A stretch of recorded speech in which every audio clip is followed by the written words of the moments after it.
Hey, Space Watchers, and welcome back to our Space Nuggets of the Week. My top news of the week was the Mars flyby of Hera and the outstanding pictures taken from Deimos in front of Mars. For more information on Hera, go to our archive. We have a number of Space Café podcasts by Markus Mooslechner on the mission. And do not forget to chat with Hera online with the Space Companion at hera.space. It's an outstanding experience. And check out how Hera is doing and ask all the space questions that you want to ask. But I like to talk about rockets today, especially in the current geopolitical situation where access to space is crucial to our societies, to our security, and to our life on Earth. Last week, we could report about the first commercial flight of Ariane 6, a great success for Europe. And as we speak, ISAR Aerospace and their Spectrum rocket are ready on the launch pad in Andøya, waiting for the final paperwork to perform its maiden flight. And great news is also that Norway procured the launch of their Arctic Ocean Surveillance AOS program satellites from ISAR Aerospace. And meanwhile, Orbex, Skyrora, PLD, HyImpulse, RFA are preparing their launches for later this year. There is progress, and there's progress in Europe. We might see a boost in terms of launchers with the European Launcher Challenge, often spoken about, latest during the ministerial conference in November in Bremen. But that is 8 months away. But I'm pointing towards rockets as we also should see their geopolitical context and what goes on the other side of the Atlantic.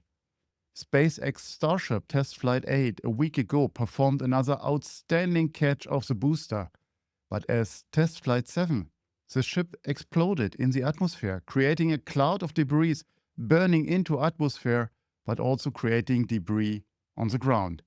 The calls are getting louder to regulate the uncontrolled reentries. A look at the launch schedule for tomorrow is just breathtaking.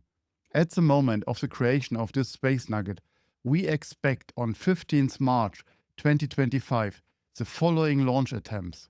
From SpaceX, from Kennedy Space Center, Crew 10, to bring astronauts to the ISS and return the stranded passengers home safely. Rocket Labs, from New Zealand, the Lightning God reigns, the IQPS launch number 1. Long March 2D from Yinghuan Satellite Center in China. Also SpaceX Transporter 13 from Vandenberg, the next dedicated rideshare mission to a sun-synchronous orbit. Also SpaceX Starlink Group 1216 from Cape Canaveral Space Force Station. Angara 1.2 from Plesetsk, a cosmodrome in Russia, and Firefly Alpha message in the booster, the Lockheed Martin 400 demo, also from Vandenberg. This will make it to 7 launches, or let's say launch attempts, on one day. I'm not sure that was seen before, but it also shows again the race is on. But are we still able to coordinate all these flights accordingly? And do we understand the impact on our environment? Are we still on a sustainable path? Or do we drop our values to become first? I'm afraid that the land grab in space, that the spectrum grab in space is in full swing, and it's just a matter of time that we get our conflicts straight into space.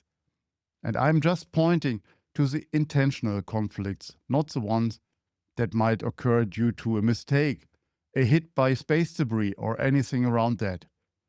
Maybe some food for thoughts for you and your weekend. What's your opinion on that? Talking about food, literally food, space food. Listen to the latest episode of the Space Café Podcast by Markus Mooslechner.